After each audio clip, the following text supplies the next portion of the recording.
ఒకప్పుడు ప్రశాంతమైన పల్లెటూరిలో ఒక ఎత్తైన చెట్టుపై ఒక గోరింకల జంట తమ గూడు కట్టుకుంది. ఇద్దరూ ఎంతో శ్రమించి ప్రేమతో తమ చిన్న ప్రపంచాన్ని నిర్మించారు. కొద్ది రోజులకే ఆడగోరింక 2 గుడ్లు పెట్టింది. అవి పొదుగుతాయనే ఆశతో ఒకరు గుడ్లను వెచ్చగా కాపాడుతుంటే మరొకరు ఆహారం నీటి కోసం వెళ్లేవారు. ఆ చెట్టుకు దగ్గర్లోనే ఒక అడవి ఏనుగు నివసించేది. తన అపారమైన బలంపై అతడికి గర్వం ఎక్కువ.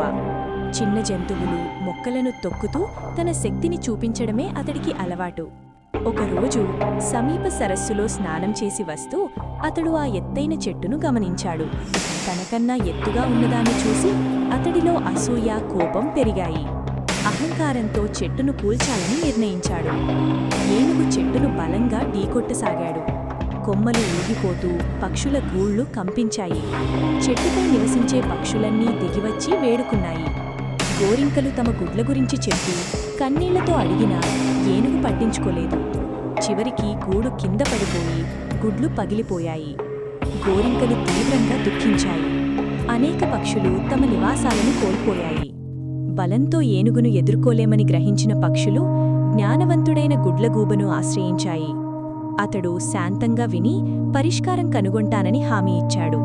తరువాతి రోజు గుడ్లగూబ, దోమ, కొమ్ముచిలుక, వుడ్పెకర్, కప్పతో కలిసి వచ్చాడు. భోజనం చేసి విశ్రాంతి తీసుకుంటున్న ఏనుగుకి దోమ మధురంగా పాట పాడింది. ఆనందంతో కళ్ళు మూసిన ఏనుగు గమనించకముందే కొమ్ముచిలుక అతని కళ్లను గుచ్చింది. బాధతో కేకలు వేస్తూ నీళ్ల కోసం పరిగెత్తాడు.